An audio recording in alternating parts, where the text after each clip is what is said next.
Hello बच्चों, welcome to our YouTube channel. आज हम देखने जा रहे हैं चैप्टर नंबर 5 जिसका नाम है प्रोबेबिलिटी। बच्चों, अगर आपने हमारे अभी तक प्रीवियस वीडियो नहीं देखे रहेंगे तो देखो ऊपर आपको आई बटन में प्लेलिस्ट की लिंक आ रही होगी। ठीक है, इसके अंदर हमने क्या किया है, प्रैक्टिस सेट वाइज सभी चैप्टर को इन डेप्थ में देखा हुआ। अगर आपने नहीं देखा तो आप उसे देख सकते हो। चलो अब हम देखते हैं कि प्रोबेबिलिटी होता क्या है। ठीक है, तो प्रोबेबिलिटी का बच्चों मतलब क्या होता है कि किसी भी चीज का आने का कितने चांस होते हैं। तो ठीक है बच्चों, तो प्रोबेबिलिटी का मतलब ही क्या होता है, किसी चीज का कितने आने का चांस। ठीक है, उसी को हम क्या बोलेंगे बच्चों, प्रोबेबिलिटी बोलेंगे। तो चलो बच्चों, हम अपना प्रैक्टिस सेट नंबर 5.1 देखते हैं। ठीक है, तो बच्चों देखो, प्रैक्टिस सेट चालू करने से पहले हम क्या कर लेते हैं कि कुछ अपने बेसिक देख लेते हैं कि आखिर प्रोबेबिलिटी में होता क्या है। तो देखो इसके अंदर अपने को क्या दिया है, द एडजॉइनिंग पिक्चर। तो देखो बाजू में पिक्चर है, इसको एडजॉइनिंग पिक्चर बोलते हैं।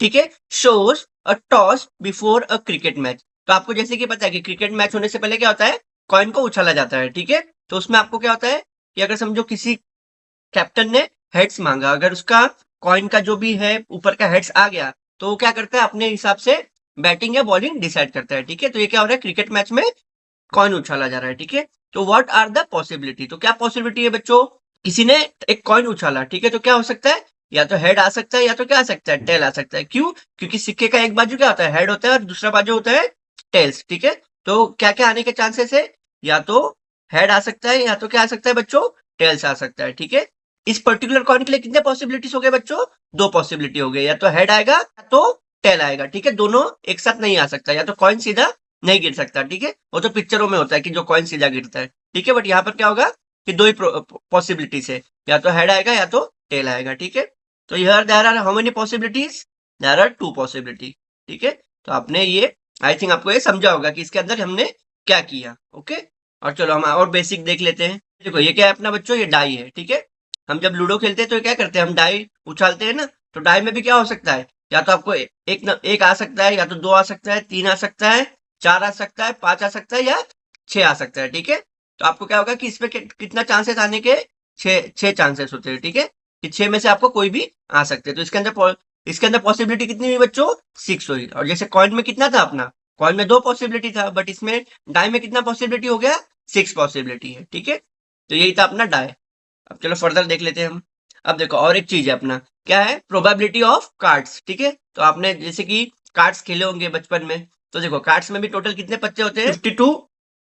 ठीक है, तो एक जो कार्ड का पैक होता है, या तो डेक, डेक का मतलब क्या होता है, जो ताश की गड्डी होती है ना, उसे हम क्या बोलते हैं, डेक बोलते हैं इंग्लिश में। Of 52 playing cards, they are divided into what, 4 suits of 13। Okay, तो ये कितने में डिवाइड होता है बच्चों, 4 सूट्स ऑफ 13। ओके, जैसे आपको पता है कि एक स्पेड होता है, एक हार्ट होता है, एक डायमंड होता है और एक क्लब होता है। ठीक है, तो इसके भी क्या होते हैं बच्चों, इसमें भी टोटल 52 कार्ड में से क्या होगा, हर एक के 4 कलर होते हैं, स्पेड होगा, हार्ट होगा, डायमंड होगा और क्लब होगा। ठीक है, और फर्दर ये भी सब किस में डिवाइड होते हैं, 13 ग्रुप में डिवाइड होते हैं। ठीक है, तो देखो स्पेड के 13 कार्ड हो गए, क्लब के 13 कार्ड हो गए, डायमंड के 13 कार्ड हो गए और हार्ट के 13 कार्ड हो गए। ठीक है, अब देखो इसके अंदर क्या होता है, एक किंग होता है, एक क्वीन होती है, एक जैक होता है और एक एस होते हैं।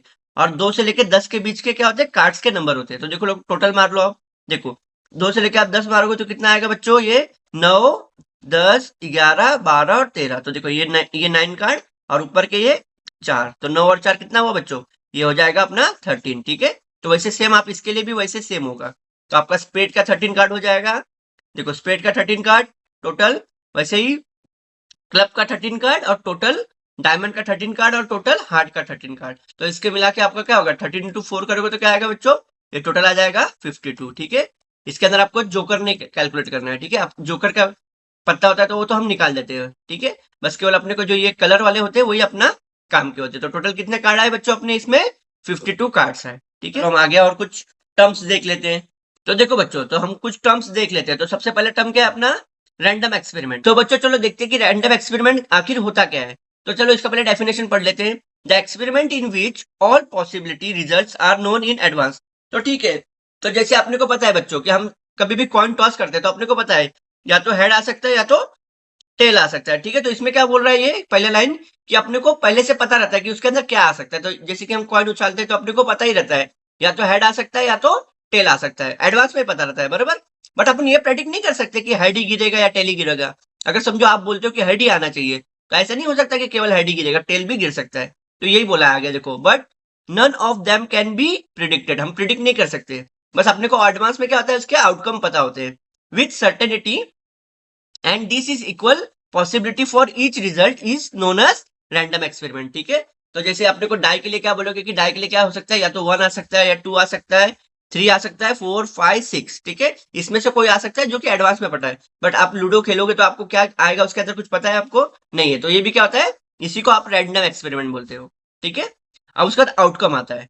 अब देखो उसके बाद क्या है बच्चों, आउटकम। आउटकम क्या होता है अपना, कि जो भी चीज होने के बाद जो रिजल्ट आता है उसको आउटकम बोलेंगे। फॉर एग्जांपल अभी हमने एक कॉइन उछाला, तो कॉइन उछालने के बाद अपने को समझो ग्राउंड पे आने के बाद उसके अंदर हेड आया, तो हेड क्या हुआ अपना, आउटकम हुआ। ठीक है, तो देखो रिजल्ट ऑफ रैंडम एक्सपेरिमेंट, तो जो रैंडम एक्सपेरिमेंट हम कर रहे हैं उसका जो आखिर में रिजल्ट आता है उसी को हम क्या बोलते हैं बच्चों, आउटकम बोलते हैं। तो देखो result of random experiment is known as what, outcome.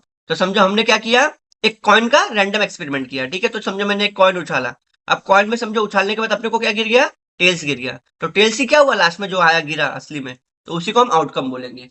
ठीक है, तो जब कोई भी रैंडम एक्सपेरिमेंट हम करते हैं और आखिर में उसका रिजल्ट आता है उसी को हम क्या बोलते हैं बच्चों, आउटकम बोलते हैं। ठीक है, अब देखो थर्ड टर्म क्या है अपना, इक्वली लाइकली आउटकम्स। ठीक है, तो इसमें क्या होता है कि इक्वली लाइकली आउटकम मतलब क्या, कि दोनों के आने के चांसेस कितने होते हैं, तो इसको क्या बोलोगे, अगर समझो मैं एक सिक्का उछालता हूँ तो क्या होगा, 50% हेड का चांसेस है और 50% टेल का चांसेस है। तो मतलब लाइकली, इक्वली लाइकली आउटकम मतलब क्या होता है कि सभी का इक्वल चांसेस है। इक्वल चांसेस समझ रहे हो ना बच्चों, कि ये 50-50% है। अगर मैंने अगर समझो बच्चों मैंने एक कॉइन उछाला तो क्या हो सकता है, या तो हेड आ सकता है या तो टेल आ सकता है, तो दोनों की पॉसिबिलिटी कितनी हुई, 50-50% हुई। ठीक है, इसी को क्या बोलोगे आप बच्चों, इक्वली लाइकली आउटकम बोलोगे। ठीक है, तो चलो इसका एक बार डेफिनेशन देख लेते हैं हम। If a dice is throne any of the number from 1 to 6 में अपियर, तो आपको पता है कि डाई थ्रो करने पे क्या हो सकता है, ये 6 में से कोई भी नंबर आ सकता है in the upper face, it means that each number is equally likely to be occur. देखो बच्चों इसका मतलब क्या हुआ, कि आपको 6 के 6 नंबर आने के सेम चांसेस है। ठीक है, कि सभी की आने के चांसेस सेम ही है। ठीक है, तो उसी को हम क्या बोलेंगे बच्चों, इक्वली लाइकली आउटकम।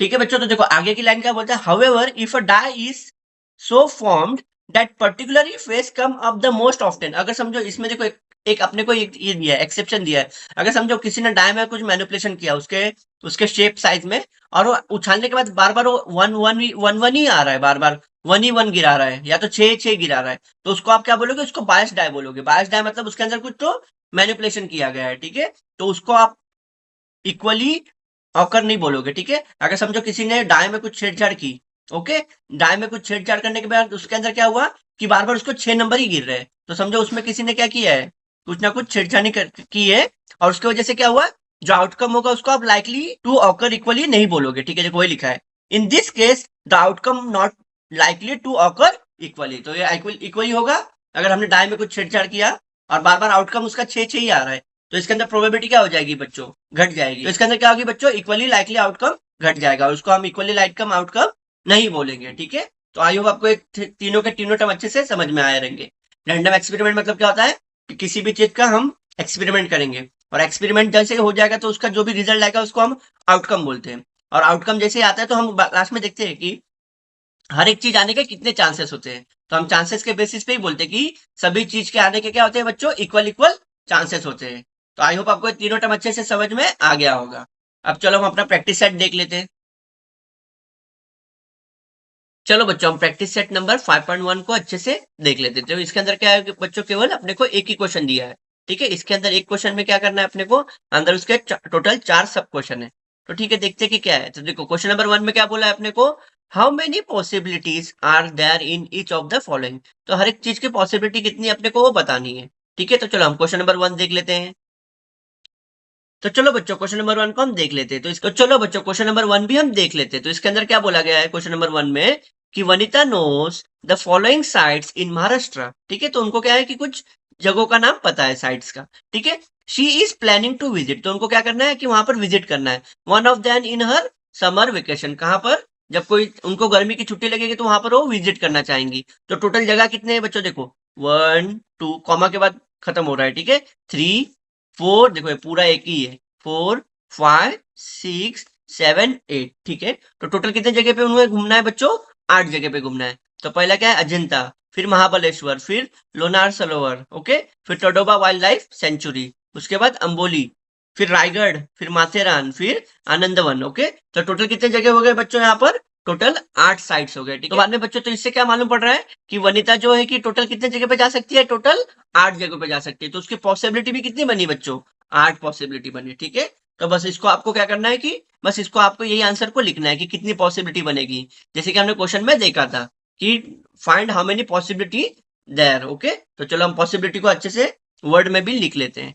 ठीक है, तो आगे आपको क्वेश्चन समझा होगा कि वनिता है, इनको क्या करना है? घूमने जाना है। तो टोटल कितने साइड्स पे घूम सकती है ये? 8 साइड्स है टोटल। तो जितने चांसेस होंगे उतने ही उसके पॉसिबिलिटी भी बनेंगे। ठीक है, तो चलो इसको अच्छे से लिख लेते हैं हम। तो बच्चों आप आंसर में कैसे लिखोगे? Here 8 sides of Maharashtra are given. तो कितने साइड्स दिए टोटल अपने को? 8 साइड दिए, तो आप वो लिख लेना। ठीक है, उसके बाद लास्ट में फाइनल आंसर लिखना है। Therefore total possibilities is equal to what? 8। Okay, तो यही था बच्चों आपका क्वेश्चन नंबर 1 का आंसर। ठीक है, तो हम फर्दर अभी क्वेश्चन नंबर 2 भी अपना देख लेते हैं। चलो बच्चों क्वेश्चन नंबर 2 भी हम कर लेते हैं। ठीक है, तो क्वेश्चन नंबर 2 में क्या बोला है? Any day of a week is to be selected randomly. Okay, तो आपने को जैसे पता है कि वीक्स में डे कितने आते हैं? टोटल 7 डे आते हैं। क्या आता है? Sunday, Monday, Tuesday, Wednesday, Thursday, Friday और सैटरडे। ठीक है, टोटल कितने डेज हो गए बच्चों अपने? 7 डे हो गए। ठीक है, तो बस तो इसकी भी कितनी होगी? क्योंकि वीक में टोटल कितने डेज आएंगे? 7 ही डे आएंगे ना। कि आप कोई भी वीक पकड़ लो, क्योंकि हर हफ्ता कैसे चालू होता है? जो कि संडे से चालू होता है और कहाँ पर खत्म होता है अपना? सैटरडे पे खत्म होता है। ठीक है, तो टोटल कितने दिन हो गए बच्चों इसके अंदर अपने को? 7 दिन हो गए। ओके, तो आपको इसके अंदर भी पॉसिबिलिटी कितनी हुई?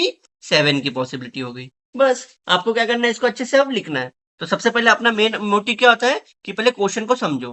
ठीक है, अब हमने जैसे क्वेश्चन समझ लिया, अब हमको पता चल गया कि इसकी पॉसिबिलिटी 7 होती है। बस उसको आप अच्छे से अभी अपने फाइनल आंसर में लिख दो। ठीक है, तो चलो हम अपना फाइनल आंसर लिख लेते हैं फटाक से। तो बच्चों आप आंसर कैसे लिखोगे? There are 7 days in a week. तो कितने दिन आते हैं अपने डेज? 7 डेज आते हैं। तो आप लिख लो there are 7 days in a week. क्या है उसको लिख लो, आप सैंपल लिख लो। संडे आता है, मंडे आता है, ट्यूसडे, वेडनेसडे, थर्सडे, फ्राइडे और सैटरडे। ठीक है, तो बच्चों देखो क्या फाइनल आंसर लिखोगे फिर आप? Therefore total possibility is equal to 7। ठीक है, आई होप आपको बच्चों क्वेश्चन नंबर 2 भी अच्छे से समझा होगा। ठीक है, आप इसका प्रॉपरली स्क्रीनशॉट ले लो। अब चलो बच्चों हम अपना क्वेश्चन नंबर 3 भी देख लेते हैं। चलो बच्चों क्वेश्चन नंबर 3 भी हम देख लेते हैं। तो इसके अंदर क्या बोला गया है? Select one card from the pack of 52 cards. Okay, तो क्या करना है कि जो अपने 52 कार्ड्स का जो पैक है ना, ठीक है, इसके अंदर से क्या करना है? आपको एक कार्ड को निकालना है। तो कितने चांसेस है इसके अंदर निकालने के? 52 चांसेस है। तो इसकी भी पॉसिबिलिटी कितनी होगी बच्चों? 52 होगी। ठीक है, तो आई होप आपको ये क्वेश्चन नंबर 3 भी समझा होगा। तो चलो इसको हम अच्छे से फेयर में देख लेते हैं। तो चलो बच्चों इसको आप कैसे लिखोगे? तो आप फाइनल आंसर में लिखोगे as the pack has 52 cards and we have to select और चूज वन कार्ड। ठीक है, तो अपने को क्या है? टोटल 52 कार्ड में से क्या करना है? एक कार्ड को सिलेक्ट करना है। तो कितनी पॉसिबिलिटी है बच्चों? 52 possibility. Therefore the total possibilities is equal to what? 52। I hope आपको बच्चों क्वेश्चन नंबर 3 भी अच्छे से समझ में आया होगा। अब चलो इसका आप प्रॉपरली स्क्रीनशॉट ले लो।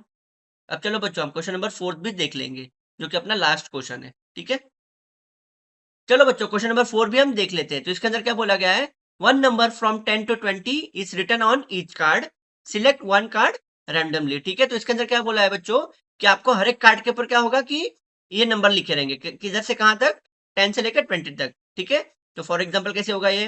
पहले कार्ड पे 10 लिखा होगा, उसके बाद वाले पे 11, उसके बाद वाले पे 12, ऐसे करते करते लास्ट का नंबर कितना होगा बच्चों? वो कार्ड का नंबर होगा 20। ठीक है बच्चों, तो इसको आपको टोटल ये 20 कार्ड में से क्या करने हैं? आपको एक कार्ड सिलेक्ट करने हैं। ठीक है, तो इसके टोटल पॉसिबिलिटी कितने होंगे? तो पॉसिबिलिटी के लिए पहले आप ये डायग्राम को अच्छे से बना लेते हैं। फिर आप क्या करो? हर एक कार्ड को काउंट कर लो। तो काउंट जैसे करोगे तो आपको क्या मिल जाएगा? टोटल पॉसिबिलिटी मिल जाएगी। ठीक है, तो इसको हम अच्छे से डायग्राम ड्रॉ कर लेते हैं। तो देखो बच्चों इसका मैंने क्या कर लिया? कार्ड बना लिए। तो कार्ड पे हमने क्या कर लिया? 10 से लेकर 20 तक के नंबर लिख लिए। तो काउंट कर लो आप। 1 2 3 4 5 6 7 8 9 10 11। देखो कितना आ रहा है? 11। अगर आप ऐसे अचानक से लिख दोगे तो आप क्या लिख दोगे? डायरेक्ट 10 लिख दोगे। बट आप अगर अच्छे से काउंट करोगे, क्योंकि 10 कब आता है? जब 11 से लेकर 20 तक होता, तब आके वो 10 होता। लेकिन बट यहाँ पर देखो स्टार्ट कहाँ से हो रहा है? 10 से हो रहा है। तो ठीक है, तो आपको यहाँ पर केयरफुल होना है। तो इसका टोटल काउंट कितना आया? 11 आया। तो इसकी पॉसिबिलिटी भी बच्चों कितने हो जाएगी? 11 हो जाएगी। ठीक है, अब चलो इसको हम अच्छे से फेयर में लिख लेते हैं। ओके, तो देखो बच्चों फिर आप क्या लिखोगे? There are 11 cards from 10 to 20। Okay, तो जैसे अपने को पता है कि कितने कार्ड्स है टोटल अपने? 11 कार्ड्स है। कितने? 10 से लेकर 20 के रेंज में। ओके, तो आप क्या करोगे, उसके बाद क्या लिखने का, and we need to select one card, आपने को जैसे कि एक कार्ड को सिलेक्ट करना है, therefore the possibilities equal to what 11। ठीक है, तो आपने इसका आप ऐसे आंसर लिख दोगे। तो आई होप आपको बच्चों क्वेश्चन नंबर 4 भी अच्छे से समझ में आया होगा। अब इसका प्रॉपरली स्क्रीनशॉट ले लो। तो देखो बच्चों, इसके साथ अपना ये प्रैक्टिस सेट के चारों क्वेश्चन खत्म होते हैं। ओके,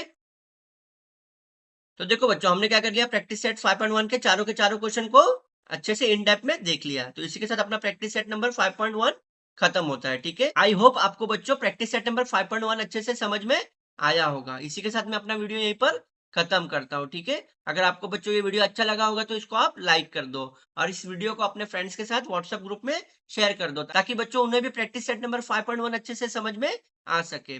अगर बच्चों आपकी कोई भी क्वेरी हो तो आप मुझे कमेंट सेक्शन में पूछ सकते हो। अगर आपको कोई सजेशन देना है तो आप मुझे कमेंट सेक्शन में दे सकते हो। Thank you very much for listening.